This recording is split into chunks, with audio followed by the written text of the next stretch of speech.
अब देखिए section 32A कहती है इस अधिनियम के अधीन दिए गए किसी दंडादेश का निलंबन परिहार्य लघुकरण ना होना। तो किसी भी दंड को लघुकृत नहीं किया जाएगा, परिहार नहीं किया जाएगा, लघुकृत वो नहीं होगा। देखिए यहाँ पे कोई बचाव नहीं मिलेगा कि आप राष्ट्रपति को अनुमति मांग लेंगे, साहब माफ़ कर दो गलती हो गई, नहीं होगा। लेकिन इस अधिनियम की धारा 27 से भिन्न किसी दंडादेश का नियम परिहार लघुकरण नहीं किया जाएगा। मतलब धारा 27 का हो सकता है जो उपभोग करने के संबंध में वहाँ पर कम किया जा सकता है। आप कहते हैं साहब गलती हो गई हम पे, हम एडिक्ट हो गए हैं, हम अपने आप में सुधार करना चाहते हैं, रहब सहन चढ़ाना चाहते हैं, तो आपको छूट दे दी जाएगी, फिर आपको सज़ा नहीं दी जाएगी। आगे पढ़ेंगे अपन 71 धारा समथिंग धारा है, वहाँ ऐसा कुछ बताया गया है। आगे बढ़ते हैं। न्यूनतम दंड से उच्चतर दंड अधिरोपित करने के लिए विचार में ली जाने वाली बातें। अब क्या विचार में बातें लेंगे, मतलब अपराधी प्रवृत्ति का आदमी है, कुछ ऐसी अन्य बातें हैं, किसी लोक पद पर है जिसका काम है अपराध निवारण करना है, किसी अवयस्क को प्रभावित करता है, कोई अन्य गतिविधि करता है जो अंतर्राष्ट्रीय लेवल पे अपराध मानी गई है, तो यहाँ पे कठोरतम दंड देंगे, न्यूनतम दंड नहीं देंगे, ज़्यादा से ज़्यादा दंड देंगे। जैसे 10 वर्ष से 20 वर्ष का है तो 20 वर्ष तक दंड देना है अपन को, तो अपन इन बातों का ध्यान रखेंगे जज के तौर पे 32B। तो ये अपन को कॉमन सेंस शासन लग जाएगा, ध्यान दीजिएगा। दंड प्रक्रिया संहिता की धारा 360 अपराधी परिवीक्षा अधिनियम 1958 का लागू होना 33 बताती है 18 वर्ष से कम आयु पर लागू होती है, इससे कम आयु का नहीं है तो लागू नहीं होगी। परिवीक्षा पर छोड़ा जा सकता है, परिवीक्षा का लाभ दिया जा सकता है। धारा 26 और 27 के अधीन दंडनीय नहीं है। मतलब धारा 26 और 27 में कुछ कार्यों के लिए दंड और उपभोग करने के लिए दंड में परिवीक्षा का लाभ दिया जा सकता है। किसको? ये नेगेटिव सेंस में लिखी है, जिसकी आयु 18 वर्ष से कम है उसको दिया जा सकता है ये लाभ।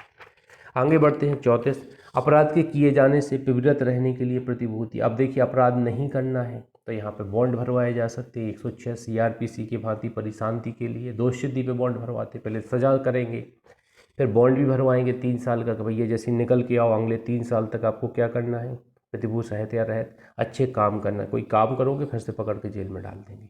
तो 34 का ये दोषसिद्धि का बॉन्ड भरवाते परिशांति के लिए 34 में। 35 बोलती है आपराधिक मानसिक दशा की अवधारणा। अब देखिए न्यायालय यह अवधारणा करेगा कि अभियुक्त की ऐसी मानसिक दशा है, किंतु अभियुक्त के लिए यह तथ्य साबित करना एक प्रतिरक्षा होगी कि उस अभियोजन में अपराध के रूप में आरोपित कार्य के बारे में उसकी वैसी मानसिक दशा नहीं थी। तो कैसी मानसिक दशा है ये कौन रखेगा? अभियुक्त देखेगा। यहाँ पे ध्यान दीजिएगा, अभियुक्त को ही यहाँ पे माना जाएगा कि आपने जानबूझ के अपराध किया है। कहने का तात्पर्य आपने जानबूझ के अपराध किया है, ये कहा जाएगा अभियुक्त से। अभियुक्त से क्या कहा जाएगा? आपने जानबूझ के अपराध किया, आप सिद्ध करो। अभियुक्त पे ही बर्डन डाला जाएगा। मेंस रिया की अवधारणा अभियोग पे ही मानी जाएगी। 36 विशेष न्यायालयों का गठन। अब सरकार क्या करेगी? विशेष तौर पर राज्य सरकार शीघ्र विचारणा स्पीडी ट्रायल के लिए उतने विशेष न्यायालय जितने वो आवश्यक समझे गठन कर सकेगी। विशेष न्यायालय एकल न्यायाधीश होगा जिसे सरकार द्वारा उच्च न्यायालय के मुख्य न्यायमूर्ति की सहमति से नियुक्त किया जाएगा। तो जो चीफ जस्टिस है हाई कोर्ट का, उसकी कंसेंट से उसको नियुक्त किया जाएगा विशेष न्यायालय के न्यायाधीश को, जो क्या होगा यहाँ पे देखिएगा उच्च न्यायालय से राज्य सरकार का ऐसा न्यायालय अभिप्रेत जो सेशन न्यायालय अपर सेशन न्यायालय की नियुक्ति के कार्य कर रहा है। तो इसमें विशेष न्यायालय में सेशन न्यायालय और अपर सेशन न्यायालय यहाँ पे देखे जाते हैं। ज़्यादातर कोर्ट इन्हीं के स्पेशल कोर्ट बनाए जाते हैं। 36 है विशेष न्यायालयों द्वारा विचारणीय अपराध। अब कौन से अपराधों का विचारण किया जाएगा? तो सब क्लॉज ये बोलती है कि 3 वर्ष से अधिक के कारावास से स्पेशल 3 वर्ष से अधिक की अवधि के कारावास से दंडनीय जो अपराध हैं उन्हें विशेष न्यायालय विचारण करेगा। सब क्लॉज 3 36A का खंड ए बोलता है। खंड बी बोलता है ऐसे मामलों में 15 दिन तक पुलिस रिमांड और मजिस्ट्रेट न्यायिक मजिस्ट्रेट है और कुल मिला के 7 दिन तक के लिए कार्यपालक, 7 दिन का कार्यपालक भी जुडिशियल रिमांड दे सकता है, पुलिस रिमांड दे सकता है, 15 दिन तक जुडिशियल मजिस्ट्रेट रिमांड दे सकता है। तो ये बिल्कुल 167 के समान ही है। यहाँ पे चालान या परिवाद किया जा सकता है। यहाँ पे बताया गया है 439 CRPC जमानत हाई कोर्ट द्वारा होगी। अब यहाँ पे जमानत जिसको होती है, जिसको अरेस्ट किया जाता है, संज्ञेय अपराध होते हैं, तो जमानत के लिए आवेदन सब क्लॉज 3 के अंतर्गत हाई कोर्ट में लगाना पड़ता है 439 में NDPS एक्ट में। जुडिशियल रिमांड के लिए यहाँ पे बताया गया है सब क्लॉज 4 में 90 दिन से 180 दिन तक की हो सकेगी। 90 दिन से 180 दिन, मतलब जो 90 दिन अपने 167 में रखे गए हैं उसको 180 दिन के प्रति निर्देश मानेंगे। 180 दिन तक आपका जुडिशियल रिमांड हो सकता है, जो 1 वर्ष तक बढ़ाया जा सकता है, जो 1 वर्ष तक बढ़ाया जा सकता है, परंतु कहता है। सब क्लॉज 5 कहती है कि इसका समरी ट्रायल करेंगे जज लोग, संक्षिप्त विचारण करेंगे 3 वर्ष या अनंत की अवधि के कारावास से दंडनीय अपराधों का क्या करेंगे, समरी ट्रायल करेंगे। 36 बी कहती है अपील और पुनरीक्षण। विशेष न्यायालय, कोई विशेष न्यायालय उच्च न्यायालय की अधिकारिता की स्थानीय सीमाओं के भीतर मामलों का विचारण करने वाला सेशन न्यायालय में है। तो यहाँ पे जो सेशन न्यायालय को पावर है उसी संबंध में उच्च न्यायालय अपील और पुनरीक्षण कर सकेगा। इसके विशेष कोर्ट के संबंध में अपील कहाँ होगी, उच्च न्यायालय में होगी। 36C विशेष न्यायालय के समक्ष कार्रवाइयों को संहिता का लागू होना। तो CRPC लागू होगी यहाँ पे, जो भी है गिरफ्तारी जब्ती जो कुछ किया जाएगा उसके संबंध में। संक्रमणकालीन उपबंधों के लिए व्यवस्था, ये छोड़ दीजिएगा 36D। 37 में आ जाइए, अपराधों का संज्ञेय और अजमानती होना। इस अधिनियम के अधीन दंडनीय प्रत्येक अपराध कैसा होगा, संज्ञेय होगा। धारा 19, 24 और 27A के अधीन अपराधों के लिए और वाणिज्यिक मात्रा से संबंधित अपराधों के लिए दंडनीय किसी अपराध के अभियुक्त किसी व्यक्ति को जमानत पर या मुचलका पर तभी निर्मुक्त किया जाएगा जब लोक अभियोजक को ऐसी निर्मुक्ति के लिए किए गए आवेदन का विरोध करने का अवसर दे दिया जाए। तो ये अपन को पता ही रहता है, ये तभी निर्मुक्त किया जाएगा। तो संज्ञेय और अजमानती होंगे इस अधिनियम के अंतर्गत अपराध, ये आपको यहाँ पर ध्यान देना है। संज्ञेय और अजमानती होंगे इस अपराध। 3 धाराओं में जमानत की व्यवस्था है, मुचल के निर्मुक्त किया जा सकता है 19, 24 और 27A में। 19, 24 और 27A में क्या होगा,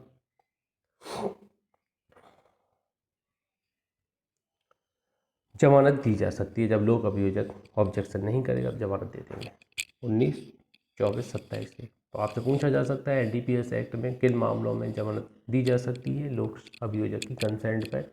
19, 24, 27A ध्यान दीजिएगा। कंपनियों द्वारा अपराधी, तो कॉमन धारा है, अपन को पढ़ने नहीं है। 38, 39 से कुछ अपराधियों को परिवीक्षा पर निर्मुक्त करने की न्यायालय की शक्ति। अब उपचार हेतु बॉन्ड भरवा लेंगे अपराधियों से। देखिए 39 सेक्शन है जो अपन 27 के बारे में बता रहे थे। उपचार हेतु बॉन्ड भरवा सकते हैं 1 साल के लिए प्रतिभू सहित या रहित।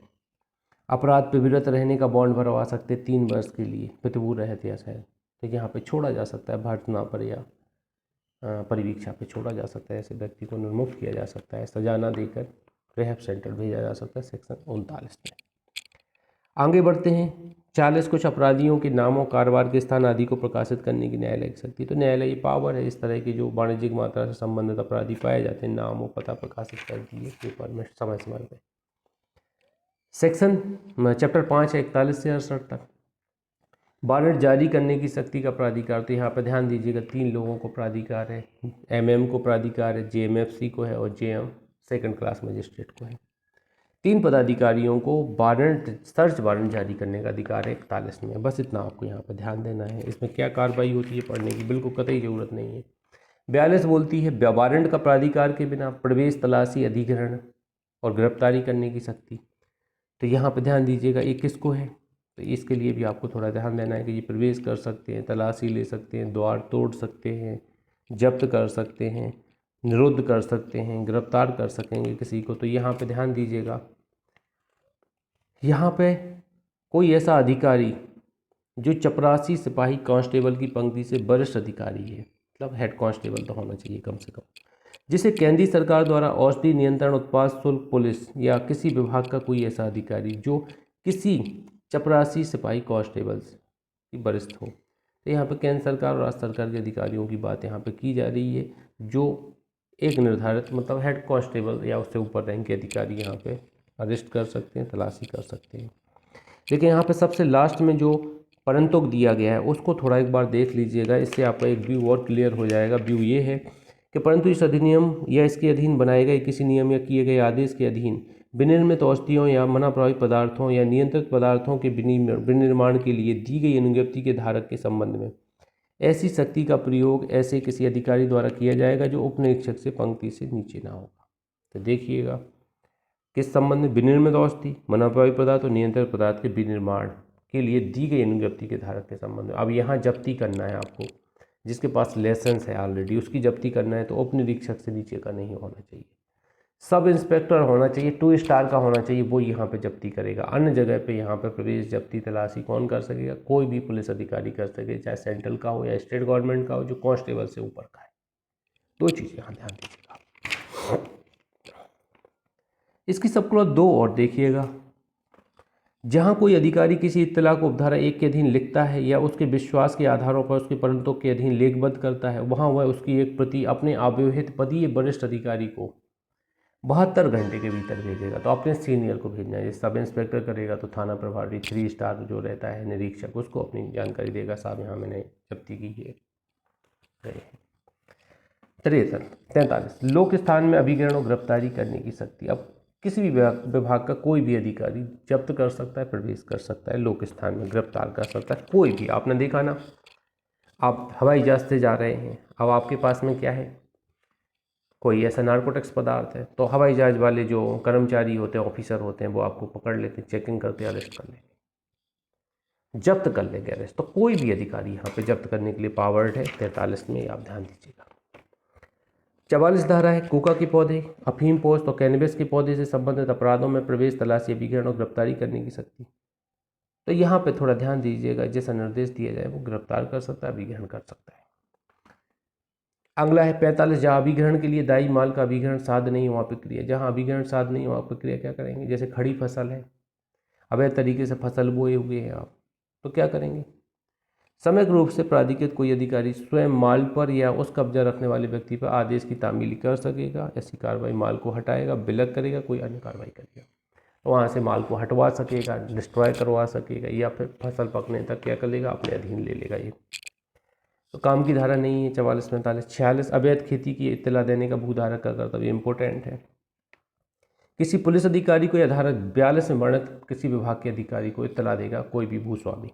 46, 47, अवैध खेती की इत्तला देने का कुछ अधिकारियों का कर्तव्य। यहाँ पे अधिकारियों को भी लाइबल बनाया गया, जैसे सरकार, पहला है सरकार का प्रत्येक अधिकारी, दूसरा पंच, तीसरा सरपंच, चौथा ग्राम अधिकारी। ये सरकार को सूचित करेंगे, पुलिस को सूचित करेंगे कि भैया हमारे एरिया में अवैध खेती कोई कर रहा है, अफीम की, गांजे।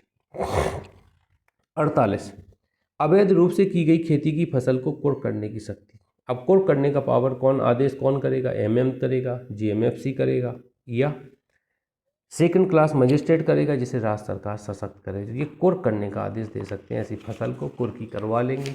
ध्यान दीजिएगा। तो किसको बेचेंगे कुर्क करके? कुर्की होगी किसके पक्ष में? सेंट्रल गवर्नमेंट के पक्ष में, स्टेट गवर्नमेंट के पक्ष में होंगे, वो अपने कारखानों में बेच देंगे, यहाँ जो आगम आएगा निधि में डाल दिया जाएगा। ये सब आप ध्यान पहले ही पढ़ चुके हैं।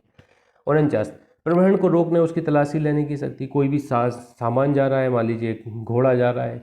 अब देखिए अफीम की तस्करी कैसे होती, मैंने आपको पहले बताया था। अब देखिए 3 लेखाएं हैं अपने यहाँ, देखिए आप बताइएगा मुझे, आपका जीएस कितना तगड़ा है।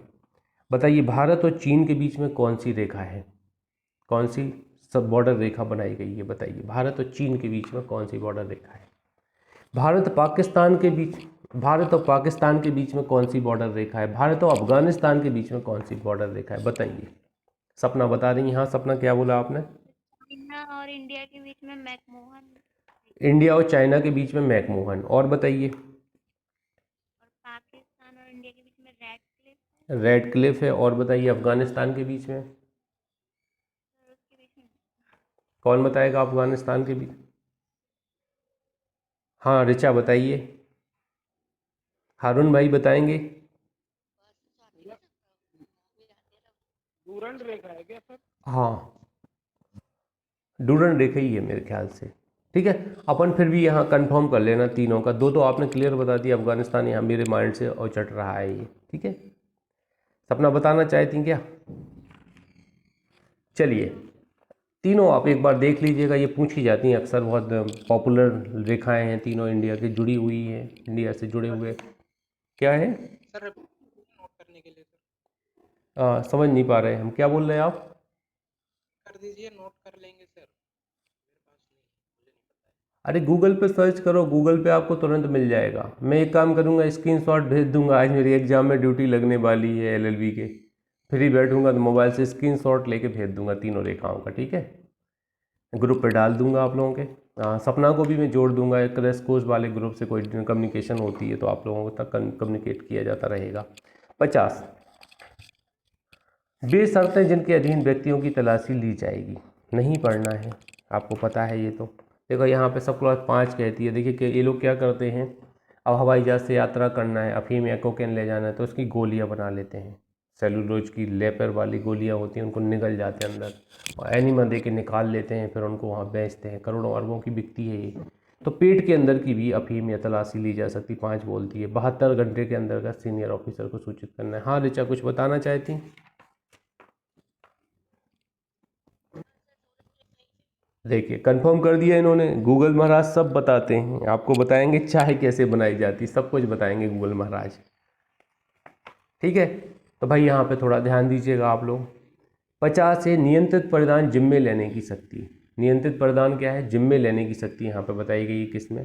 50 से में एनसीबी को पावर दिया गया। एक नार्कोटिक्स कंट्रोल ब्यूरो बनाया गया है इसके अंतर्गत। पहले मैं क्लासों में बता चुका हूँ इसका बैकग्राउंड। ये अलग से ऑथराइजेशन इसी एक्ट के सरकार ने, केंद्र सरकार ने अपने नियमों के अधीन एक कंट्रोल ब्यूरो बनाया है जो नार्कोटिक्स का ऊपर डिपार्टमेंट है। तो इसका जो डायरेक्टर होता है वो इसके कंट्रोल में सब कुछ होता है। ये नियंत्रित पदार्थ लिए जाते हैं जिनमें जो हमने लाइसेंस दिया है किसी को उगाने के लिए, प्रोडक्ट बनाने के लिए, तो कंट्रोल कौन करता है? एनसीबी करता है, एनसीबी डायरेक्टर। दंड प्रक्रिया संहिता 1973 के उपबंधों का वरिष्ठ वारंट गिरफ्तारी तलाशी अभिकरण को लागू होना। 51 बताती है सीआरपीसी लागू होगी। 52 बताती है गिरफ्तार किए गए व्यक्तियों और अभिगृहित वस्तुओं का निपटारा करना। ये 52 ये बताती है निपटारे के संबंध में कि गिरफ्तार व्यक्ति है, अभिगृहित संपत्ति है, तो उसको संबंध में जो निपटारा किया जाएगा उसके संबंध में 52 बताती है। 52 ये कहती है अभिगृहित स्वापक और व्यापारिक पदार्थों का बैन किया जाना। तो ये अपन को बिल्कुल नहीं पढ़ना है, ज़्यादा दिमाग मत लगाइएगा। 53 पुलिस थाने के बाहर सदर अधिकारी की शक्तियाँ कुछ विभागों के अधिकारियों में विनिहित किए जाएंगे। तो सेंट्रल गवर्नमेंट विनिहित कर सकती है। किसको कर सकती है? केंद्रीय उत्पाद शुल्क के अधिकारियों को, स्वापक अधिकारियों को, सीमा शुल्क अधिकारियों को, राजस्व आसूचना अधिकारियों को, केंद्रीय सरकार के किसी अन्य विभाग के परासैन्य सशस्त्र बल भी आती है जिसके अंतर्गत उनको भी ये विनियमित कर सकती है। आगे बढ़ते हैं। स्टेट गवर्नमेंट भी इसी तरह अन्य अधिकारियों को ये शक्तियाँ दे सकती है। 53 ए कतिपय परिस्थितियों में कथनों की सुसंगति। अपराध के लिए किसी अभियोजन में सुसंगत होते हैं कुछ कथन। कहाँ पे? धारा 33 एविडेंस एक्ट का हवाला लिया गया है ए के अंतर्गत। अवैध वस्तुओं के कब्जे से उपधारणा। जो अवैध वस्तुओं का कब्जा है उसके संबंध में उपधारणा क्या किया जाएगा कि आपने इनका अब्यूज किया गया, ये आपसे माना जाए। अभिगृहित और प्रदत्त वस्तुओं का पुलिस द्वारा अपने भार सदन में लेना। जो भी जब्ती की जाएगी पुलिस अपनी कस्टडी में ले लेगी, उनको 55 कहती है। 56 एक दूसरे की सहायता करने की अधिकारियों की बाध्यता। देखिए यहाँ पे कॉपरेट करने की बात 56 कहती है। 57 कहती है गिरफ्तार और अभिग्रहण की रिपोर्ट 48 घंटे के अंतर्गत अपने वरिष्ठ अधिकारी को रिपोर्ट करेंगे ये। अब इस पर काफ़ी मुद्दा चला, 57 पे काफ़ी चर्चाएं चली कि भैया ये मैंडेटरी धारा है कि ये ऐसी धारा है, ऑर्डिनरी धारा है। तो एक केस आया था साजन अब्राहम वर्सेस केरला। साजन अब्राहम वर्सेस केरला 57 का के ऊपर केस है, इसको आप नोट कर लीजिए। साजन अब्राहम वर्सेस केरला। इसमें ये कहा गया कि धारा 57 के प्रोविजन मैंडेटरी नहीं है। क्या है? मैंडेटरी नहीं है। मैं यहाँ पे 1 मिनट के लिए 2-4 सेकंड के लिए थोड़ा कर रहा हूँ, कैसे थोड़ा पानी आ गया है, वो मैं नल बंद करके आता हूँ। 1 मिनट।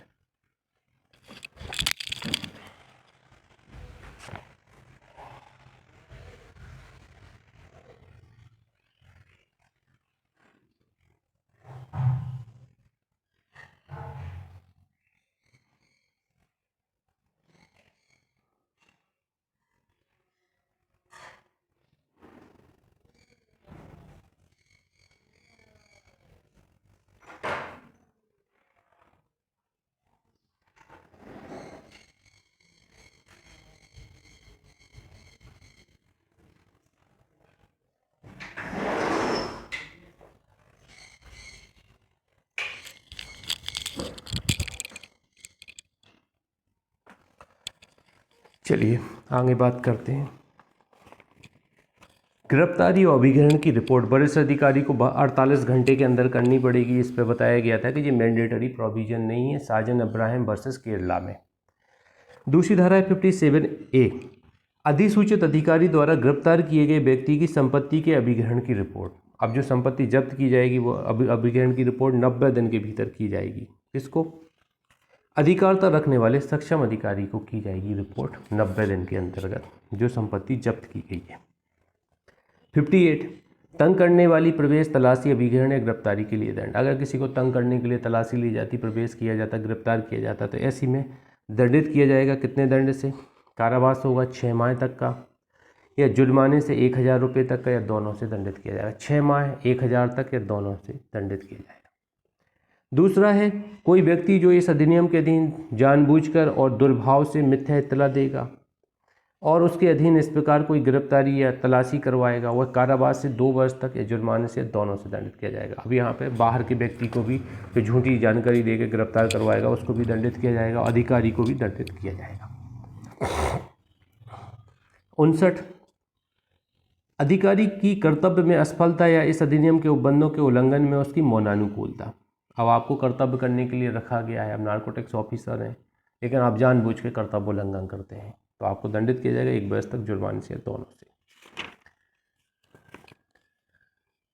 यहाँ पे एक चीज़ और देखी गई, जानबूझकर सहायता करेगा, मौनानुकूल रहेगा। देखिए आपको पता है कि ऐसा ऐड कर रहे हैं यहाँ, तो एक तो यहाँ पे आप क्या कर रहे हैं, कर्तव्य नहीं कर रहे हैं पालन, तो 1 वर्ष जुर्माने दोनों से, और जानबूझकर आप चुप रहते हैं, मौन रहते हैं, जान के आपको कि इस तरह का अपराध किया जा रहा है फिर भी आप मौन रहते हैं, तो यहाँ पे आपको दंडित किया जाएगा 10 वर्ष से 20 वर्ष तक, और जुर्माना 1 लाख से 2 लाख तक का हो सकेगा।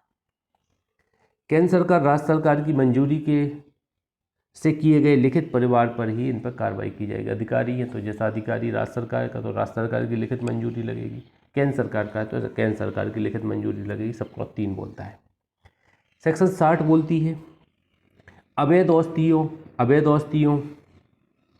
पदार्थों, पौधों, वस्तुओं, प्रभरणों का अध्ययन किए जाने का दायी होना। तो अवैध औषधि पदार्थ जो भी है, पौधे, वस्तुएं, सबको जब्ती के दायरे में बताती है। 61 बोलती है अवैध औषधियों पदार्थों को छिपाने के लिए उपयोग में लाए गए माल का अध्ययन। अब ऐसे माल को भी जब्त कर लेंगे जो उपयोग में लाया गया है। कई बार क्या होता है, एप्पल के कैरेट में ले जाते ना, अफीम छिपा के, गांजा छिपा के, कोकेन छिपा के, तो वो एप्पल भी जाएंगे, सब सामान जाएगा जो उसके साथ है। अवैध औषधियों या पदार्थों के विक्रय के आबुओं का अभियान 262 है। अब जो डीलिंग हो रही है का, यहाँ पे अवैध तरीके से बेचा जा रहा है और वैसे में पकड़ लिया जाता तो पैसे भी जब्त कर लिए जाएंगे, आगम भी जब्त कर लिए जाएंगे। मान लो बेच दिया है, पैसे पकड़ गए, माल चला गया तो पैसा जब्त हो जाएगा। अधिग्रहण करने की प्रक्रिया, आप जब्ती कैसे करेंगे उसकी प्रक्रिया यहाँ बताई गई, जो नहीं पढ़ना है अपन को। 64 अभियोजन से उन्मुक्ति देने की शक्ति, केंद्र सरकार, राज्य सरकार अभियोजन से इस शर्त पर मुक्ति दे सकती है किसी अपराध के लिए कि वह ऐसे उल्लंघन से संबंधित संबंध प्रविष्टियों पूर्ण और सही प्रतिक्रिया, सह अपराधी के संबंध में धारा है एक हिसाब से ये बताती है। 2 अपराधी पकड़े गए तो एक से कहेंगे आप सही बता दो पूरी जानकारी क्या हुआ था, कैसे आप लोग अपराध करते हो, कैसे बेचते हो, तो हम आपको छोड़ देंगे। तो ये सह अपराधी के संबंध में है। प्रकटीकरण सही कर दो तो छोड़ सकती है, उन्मुक्ति दे सकती है केंद्र सरकार, राज्य सरकार। आगे देखेंगे सेक्शन 64A है ऐसे व्यसनियों को अभियोजन से मुक्ति जो स्वेच्छा उपचार कराते हैं। देखिए 64A में ये बताया गया है कि आप अपनी इच्छा से उपचार कराते हैं। जैसे संजय दत्त का ही ले लीजिए, आप संजय दत्त साहब ने अपने पैसों पे अमेरिका वगैरह कहाँ भेजा उसको, नारकोटिक्स से पीड़ित था, काफ़ी वो था, मतलब एक इतने बड़े सेलिब्रिटी का बच्चा है, मतलब। और सुनील दत्त साहब तो बहुत ज़्यादा पसंद किए जाते थे अपने ज़माने में, मदर इंडिया आप उनका देखिए। तो इन्होंने अमेरिका भेजा था रिहैब सेंटर के लिए, वहाँ से भाग आए थे पिक्चर में जैसा अपन को देखने को मिला है, वहीं से अपन को इन्फॉर्मेशन सोर्स थे उनके बारे में। तो अभियोजन से उन्मुक्ति मिल जाती है अगर अपना उपचार कराना चाहता है एडिक्ट पर्सन है तो। 64A इंपॉर्टेंट धारा है, ध्यान दीजिएगा, नाम पूछा जा सकता है बस। कुछ मामलों में दस्तावेजों के बारे में अवधारणा, बस ये छोड़िएगा। 67 छोड़िएगा, जानकारी आदि मांगने की शक्ति ये छोड़िएगा। अपराधों के किए जाने के बारे में इत्तला, ये भी आप छोड़ दीजिएगा। यहाँ पे 68 से लेके 68A से Z तक की धाराएं हैं जो अवैध रूप से संपत्ति का संपहरण, जब्ती के संबंध में है। चैप्टर कौन सा है? 5A है। कब जोड़ा गया है? 1989 में जोड़ा गया, ये जरूर लिख लीजिएगा। 1989 में इसको जोड़ा गया है। 68A कुछ इस अध्याय का लागू होना बताती है कि निम्नलिखित व्यक्तियों पर लागू होगा ये अध्याय। किन पे होगा? तो यहाँ पे कुछ कंडिकाएं दी गई हैं, इसको पढ़ना बहुत ज़रूरी है, बहुत इंपॉर्टेंट है। क्लॉज 2 इम्पोर्टेंट है। प्रत्येक ऐसा व्यक्ति जिसे इस अधिनियम के अधीन 10 वर्ष या उससे अधिक की अवधि के कारावास से दंडनीय किसी अपराध के लिए दोष सिद्ध किया गया है, 10 वर्ष से अधिक से दोष सिद्ध है, उस पर ये लागू होगा। उसके संबंध में जब्ती के संबंध में प्रोविजन यहाँ बताए गए हैं। प्रत्येक ऐसा व्यक्ति जिसे भारत के बाहर दांडिक अधिकारिता वाले किसी सक्षम न्यायालय द्वारा समरूप अपराध के लिए दोष सिद्ध किया गया, समान भांति के अपराध के लिए दोष सिद्ध किया गया है। तीसरा, प्रत्येक ऐसा व्यक्ति जिसकी बाबक स्वापक औषधि मना प्रभावित पदार्थ अवैध व्यापार निवारण अधिनियम 1988 के अधीन या जम्मू कश्मीर स्वापक औषधि और मना प्रभावित पदार्थ अवैध व्यापार निवारण अधिनियम 1988 का जम्मू कश्मीर के अधीन निरोध आदेश दिया गया है, निरोध डिटेन करने का आदेश दिया गया इन अधिनियमों के तहत, परंतु सलाहकार बोर्ड क्या करता है, ऐसा आदेश अपास्त कर देता है, तो नहीं किया जाएगा, ध्यान दीजिएगा। डबल सी, ऐसा प्रत्येक व्यक्ति जो इस अधिनियम के अधीन 10 वर्ष से अधिक की अवधि के कारावास से दंडनीय अपराध करने के लिए गिरफ्तार किया गया है, उसको भी यहाँ पे निरुद्ध कर लिया जाएगा। इसके ऊपर भी जब्ती के संबंध में प्रोविजन लागू होंगे। प्रत्येक ऐसा व्यक्ति जो किसी के व्यक्ति का नातेदार हो ऐसे व्यक्तियों का, ऐसा व्यक्ति जो ऐसे व्यक्तियों के साथ सह अपराधी हो, और इसके अलावा अन्य परिस्थितियों के अंतर्गत आने वाले व्यक्ति भी यहाँ पे रखे गए हैं FTI। 7 कंडिकाएँ बताई गई, थोड़ा आप देखिएगा, OT लगा के पढ़िएगा तो ज़्यादा बेहतर होगा। अवैध रूप से अर्जित संपत्ति का संपर्ण किन व्यक्तियों के संबंध में लागू होता है? 68A बताती है 7 प्रकार के व्यक्ति।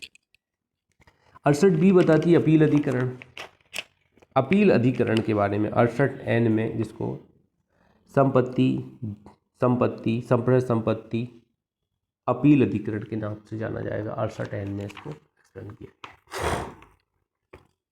सहयुक्त के बारे में जो सह अपराधी है 68B के खंड B में डिफाइन किया गया है, यहाँ भी अपन को कुछ नहीं पढ़ना है। 68B के खंड C में सक्षम अधिकारी बताया गया है, और अन्य पहचान यहाँ पे बताई गई जो देखना है। इसमें 68B का G अवैध रूप से अर्जित संपत्ति, जरूर आप एक बार ध्यान दे लीजिएगा। यहाँ पे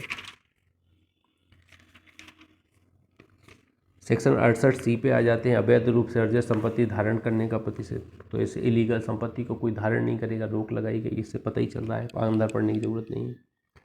68D सक्षम प्राधिकारी को बताती है केंद्रीय सरकार क्या करेगी, किसी सीमा शुल्क आयुक्त, केंद्रीय उत्पाद शुल्क आयुक्त, आयकर आयुक्त या समतुल पंक्ति के केंद्रीय सरकार के किसी अन्य अधिकारी को इस अधिनियम के अध्याय के अधीन सक्षम प्राधिकारी के कृत्यों का पालन करने के लिए प्राधिकृत करेगी। कौन कौन से? 4 अधिकारियों के नाम मैंने बताए, 1 2 3 4 लिख लेना है इसमें।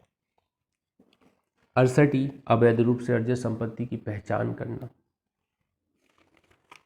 छोड़िएगा इसको।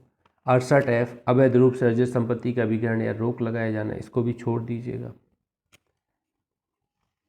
68G इस अध्याय के अधीन अभिगृहित संप्रेषण संपत्ति का प्रबंध, ये भी छोड़ दीजिएगा। देखिए प्रबंध करना है अपन को, तो प्रबंध एक प्रशासक नियुक्त कर देंगे संपत्ति के संबंध में। प्रशासक कैसा होगा? जो राज्य सरकार के संयुक्त सचिव की पंक्ति से नीचे का नहीं होगा, केंद्र सरकार से ऐसे प्रशासक को नियुक्त करेगी जो उसका सुपरविजन करेगा, प्रबंध करेगा संपत्ति का। 68H संपत्ति के संपहरण की सूचना 30 दिन के भीतर देंगे। किसको देंगे? केंद्रीय सरकार को संप्रेषित की जाए तो यहाँ पे 30 दिन के भीतर इसको सूचित किया जाएगा इस संबंध में सक्षम प्राधिकारी को। आई है कुछ दशाओं में संपत्ति का संपहरण, ये भी छोड़ दीजिएगा, कुछ काम की धारा नहीं। सबूत का भार, ये थोड़ा ध्यान दे लेना। 68J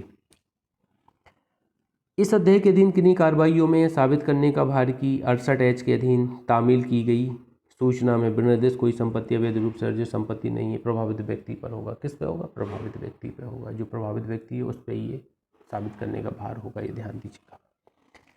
आगे बढ़ते हैं। संपहरण के बदले में जुर्माना, यहाँ पे संपहरण के बदले में जुर्माना लगाया जा सकता है जो संपहरण के बदले में ऐसे भाग के बाजार मूल्य के बराबर जुर्माने का संदाय करने का विकल्प देते हुए आदेश करेगा। जो बाजार मूल्य में कीमत होगी उसके लेवल का यहाँ पे जुर्माना लगेगा। 68L कुछ न्यास संपत्तियों के संबंध में प्रक्रिया, ये छोड़ दीजिएगा। कुछ अंतरणों का अकृत और शून्य होना, इस संबंध में कुछ ट्रांजैक्शन किए जाएंगे तो उनको आप लीगली तौर पे तो आप बॉन्ड करा ही नहीं सकते। इलीगल का करार हैं, जैसे अब अफीम और चावल के करार अपन लोग एग्जाम्पल पढ़े हैं TPA में, कॉन्ट्रैक्ट में, तो अफीम के संबंध में तो शून्य हो जाएगा, चावल के संबंध में लागू होगा हस्ता अफीम हस्ता चावल। तो ये ऐसी यहाँ पे ऐसे अंतरण को वो नहीं करवा सकते हैं, स्पेसिफिक परफॉर्मेंस नहीं करा सकते, अकृत तो शून्य हो जाएंगे। 68E बताती है। 68M 68N को रीसब्स्टिट्यूट किया गया है 2016 में। तो यहाँ पे 2 चीज़ों के अंतर्गत आने वाला अपील अधिकरण बताया गया, तस्कर और विदेशी मुद्रा छल साधक। संपत्ति संपर्ण अधिनियम 1976 की धारा 12(1) के अधीन गठित है। और दूसरा 68F, 68I, टे, इस तरह की यहाँ पे 2-3 क्लॉज बताई गई। टा, झा, टा, उपधारा 1 या 68 ठा के अधीन किए गए आदेशों के विरुद्ध अपीलों की सुनवाई के लिए अधिकरण। तो ऐसे अधिकरण को क्या बोला गया? अपील अधिकरण। अपील कितने दिन में होगी? सक्षम प्राधिकारी द्वारा किए गए आदेश की अपील होगी और निर्दिष्ट कोई अधिकारी है उसके आदेश की अपील होगी। 45 दिन के भीतर अपील की जाएगी। किसको? अधिकरण को। परंतु 45 से 60 दिन तक ये बढ़ाई जा सकती है, मतलब 45 से 60 दिन के बीच तक अपील आप कर सकते हैं। इसको 60 दिन के अपश्चात, मतलब 60 दिन तक बढ़ाया जा सकता है। इसको अपील कितने दिन में? 45 दिन में, जो 60 दिन तक बढ़ाई जा सकेगी, की जा सकेगी 60 दिन तक। अब अपील प्राधिकारी तो आप जानते हैं राजा होता है, बताने की ज़रूरत नहीं है, सब जानते हैं आप। 68P, वर्णन में गलती का कारण सूचना या आदेश का अविधिमान होना। जो वर्णन किया गया उसमें अगर कोई गलती होती है तो अविधिमान होगा ऐसा। अधिकारता का वर्जन, सिविल न्यायालय को अधिकारता नहीं होगी। अपील अधिकरण बनाया गया तो वही सुनेगा, सिविल न्यायालय यहाँ कुछ इंटरफेयर नहीं करेगा। 68R, सक्षम प्राधिकारी और अपील अधिकरण के पास सिविल न्यायालय की शक्तियाँ होंगी। ठीक है, समन करो, वारंट करो, दस्तावेज प्रकटीकरण के लिए समन करो, शपथ पत्र का साक्ष्य लो या कमीशन निकालिए, ये सब सिविल न्यायालय के समान सक्षम प्राधिकारी और अपील अधिकरण सिविल न्यायालय की पावर रखेगा। 68R इम्पोर्टेंट है। 68S, सक्षम प्राधिकारी को जानकारी देना, तो केंद्र सरकार, राज्य सरकार जैसी स्थिति हो जानकारी देंगे। 68T, कतिपय अधिकारियों का प्रशासक सक्षम प्राधिकारी अपील अधिकरण को सहायता करना है। यहाँ पे देखो एक लिस्ट दी गई है। 68G के अधीन नियुक्त प्रशासक सक्षम प्राधिकारी अपील अधिकरण की सहायता करने के लिए निम्नलिखित अधिकारी स्वागत। देखो NCB, स्वापक नियंत्रण ब्यूरो के अधिकारी यहाँ पे पूरे दिए गए हैं, आप थोड़ा एक बार पढ़ लीजिएगा, मैं पढ़ के बता देता हूँ, इंपॉर्टेंट हैं कैसे। सीमा शुल्क विभाग के अधिकारी, केंद्रीय उत्पाद शुल्क विभाग के अधिकारी, आयकर विभाग के अधिकारी, विदेशी मुद्रा विनिमय अधिनियम 1972 के अधीन प्रवर्तन अधिकारी, देख रहे हैं ना अपन लोग, प्रवर्तन अधिकारी देखते हैं। पुलिस के अधिकारी, स्वापक विभाग के अधिकारी, केंद्रीय आर्थिक आसूचना ब्यूरो के अधिकारी, राजस्व आसूचना निर्देशक के अधिकारी, निदेशालय के अधिकारी और इस निमित्त कोई अन्य अधिकारी। 68U बोलती है कब्जे में लेने की शक्ति। ठीक है, कब्जे में ले सकते 30 दिन के भीतर अपन अभ्यर्पण करेंगे, कब्जे में लेंगे सक्षम प्राधिकारी को। भूलों की परिशुद्धि करने की शक्ति 1 वर्ष के अंतर्गत संशोधित कर सकते हैं। अभिलेख में कोई भूल पाई जाती है, सक्षम प्राधिकारी या अपील प्राधिकारी। 68W, अन्य विधियों के अधीन निकाले गए निष्कर्षों का इस अध्याय के अधीन कार्रवाइयों के लिए निश्चायक ना होना। तो अन्य विधियों के अधीन जो निष्कर्ष निकाले जाएंगे इस अध्याय के अधीन निश्चायक नहीं होंगे, ये बताती है 68W। 68X बताती है सूचनाओं और आदेशों की तामील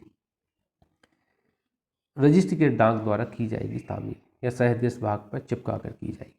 68Y इम्पोर्टेंट है, इस पर IMP लगा देना, पूछा गया क्वेश्चन है इसमें कि उस संपत्ति का जिसके बारे में इस अध्याय के अधीन कार्रवाइयाँ की गई हैं अर्जन करने के लिए दंड। कोई अर्जित करेगा ऐसी संपत्ति जो नारकोटिक्स के संबंध में पाई गई है तो 5 वर्ष तक के कारावास से और 50,000 रुपये तक के जुर्माने से दंडित किया जाएगा। 5 वर्ष तक और 50,000 रुपये तक जुर्माने से।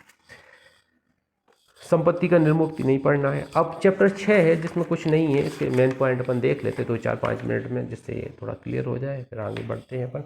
सद्भाव पूर्वक की गई कार्रवाई से संरक्षण किसको दिया गया? 4 लोगों को दिया गया, केंद्र सरकार को, राज्य सरकार को, केंद्रीय सरकार या राज्य सरकार के अधिकारी को, इस अधिनियम के अधीन किन्हीं शक्तियों का प्रयोग करने वाले व्यक्तियों को, 4 लोगों को यहाँ पे सद्भावपूर्वक के लिए संरक्षण दिया गया। 69 70 में केंद्रीय सरकार और राज्य सरकार द्वारा नियम बनाते समय अंतर्राष्ट्रीय कन्वेंशनों का ध्यान देना, मतलब अंतर्राष्ट्रीय जो अभी समय हो गए हैं उनको ध्यान देंगे। कैसे? ये अंतर्राष्ट्रीय लेवल का मैटर है, मैं आपको बता दूं। जो 70 यहाँ पे कौन देगा? केंद्र सरकार और राज्य सरकार को ये वो दिया गया। इंपॉर्टेंट धारा है 70, ध्यान दीजिएगा। 71 व्यसनियों को पहचान, उपचार आदि के लिए तथा स्वापक औषधि बनापाई पदार्थों की प्रदाय के लिए केंद्र स्थापित करने की सरकार की शक्ति। जैसे मैंने आपको पहले बताया था, यहाँ पे सेंटर स्थापित किए जाते हैं व्यसनी। जैसे आप देखिए कभी, अब मुझे नहीं पता ये केंद्र सरकार का है या राज्य सरकार का है, यहाँ पे आप जाएंगे राला मंडल इंदौर में, वहाँ पे एक व्यसनी सेंटर बना हुआ है, जो एडिक्ट पर्सन है उनको सुधार किया जाता है, रिहैब सेंटर बना हुआ है। तो ये सरकार यहाँ पे क्या करती है? उपाय करती है, केंद्र स्थापित करती है सरकार, यथा सरकार, केंद्र सरकार, राज्य सरकार कोई भी हो सकती है। सरकार को शोध राशियों की वसूली। अब सरकार को शोध राशि कैसे वसूल की जाएगी? भू राजस्व के तौर पर वसूल कर लेते, वही पुराना डायलॉग है यहाँ, तो वही अपन को याद रखना है। अधिकारिता का वर्जन, सिविल न्यायालय को कोई काम करने से रोका गया है जब प्राधिकरण बना रखा है, सक्षम प्राधिकारी बना रखे हैं हमने, डिपार्टमेंट बना रखा है, तो आप यहाँ इंटरफेयर ना करें तो अच्छा है, हम देख लेंगे अपना मैटर। 73 बता दी। 74 संक्रमणकालीन उपबंध नहीं पढ़ना है। 74 ये बोलती है केंद्र सरकार की निर्देश देने की शक्ति। अब केंद्र सरकार किसको निर्देश दे सकती है? एक प्रिंसिपल टीचर को ही तो निर्देश दे सकता, तो ये भी स्टेट गवर्नमेंट को निर्देश देती है। बस इतना आपको समझना है। केंद्र सरकार किसको निर्देश देती है? स्टेट गवर्नमेंट को। प्रत्यायोजन की शक्ति, तो केंद्र सरकार किसको प्रत्यायोजित करती है? राज्य सरकार को शक्तियाँ प्रत्यायोजित करती है। तो ये यहाँ पर बताए गए हैं, तो यहाँ पर थोड़ा ध्यान दीजिएगा। केंद्र सरकार क्या करेगी? शक्तियों कृत्यों को जो आवश्यक समीचीन हो समझे बोर्ड, अनधिकारी, स्वापक आयुक्त को प्रत्यायोजित कर सकेगी। बोर्ड को, अनधिकारी या नारकोटिक्स कमिश्नर को प्रत्यायोजित करेगी केंद्र सरकार। पावर, नियम बनाने की शक्ति को छोड़ के अपने इनको पावर दे देगी सब। इसी तरह राज्य सरकार भी अपने अनधिकारियों को शक्तियाँ प्रत्यायोजित कर देगी नियम बनाने की पावर को छोड़कर। नियम बनाने की केंद्र सरकार की शक्ति है, सेक्शन 76 में है, ये आपको ध्यान देना है। सेक्शन 77 में नियम अधिसूचनाओं का संसद के समक्ष 30 दिन के अंतर्गत रखा जाना बताती है, 77 बताती है। 78 कहती है नियम बनाने की राज्य सरकार की शक्ति है, तो 78 पढ़ लीजिएगा आप। यथाशीघ्र विधानमंडल के समक्ष रखी जाएंगी, 78 क्लॉज 3 बोलती है। सीमा शुल्क अधिनियम 1962 का लागू होना 79 बताती है, बस इतना ही आपको याद रखना है। 80 कहती है औषधि और प्रसाधन सामग्री अधिनियम 1940 के लागू होने का वर्जित ना होना, ये बताती है सेक्शन 80 बताती है कि ये भी लागू होगा, औषधि प्रसाधन सामग्री अधिनियम भी लागू होगी। वर्जित ना होना मतलब लागू होगा। 81 कहती है राज्य और विशेष विधियों की व्यावृत्ति, यहाँ पर राज्य और विशेष विधियों को यहाँ पे कुछ छूट दी गई है, सेविंग रखा गया है, तो इसमें अपन को नहीं पढ़ना है, इंपॉर्टेंट नहीं है। निरसन व्यावृत्ति इंपॉर्टेंट क्लॉज है। इसके अंतर्गत 3 अधिनियम को निरसित किया जाता है। पहला अधिनियम कौन सा है? अफीम अधिनियम 1857 है पहला अधिनियम। दूसरा अधिनियम कौन सा है? अफीम अधिनियम 1878 है। तीसरा अधिनियम क्या है? अनिष्टीकरण मादक द्रव्य अधिनियम 1930 है। अफीम अधिनियम 1857, अफीम अधिनियम 1878, तीसरा अनिष्टीकरण मादक द्रव्य अधिनियम 1930। इन 3 को निरसित किया गया है इस एक्ट के द्वारा। तो अफीम कौन से 1857 का है, 1878 का है, अनिष्टीकरण मादक द्रव्य अधिनियम 1930 का, इनको निरसित किया गया है। कठिनाइयों को दूर, केंद्र सरकार को पावर अधिनियम बनने के 3 वर्ष के पश्चात तक कठिनाइयाँ दूर कर सकती है। कठिनाइयाँ दूर होंगी, संसद के समक्ष यथाशीघ्र रखा जाएगा। तो ये अपना यहाँ पे एनडीपीएस एक्ट फिनिश हो जाता है। बस आपको एक काम करना है कि आज इसके सारे ओटी लगा डालना है, पूरे ओटी लगा डालिएगा और फिर एक बार इसका रिवीजन कीजिएगा।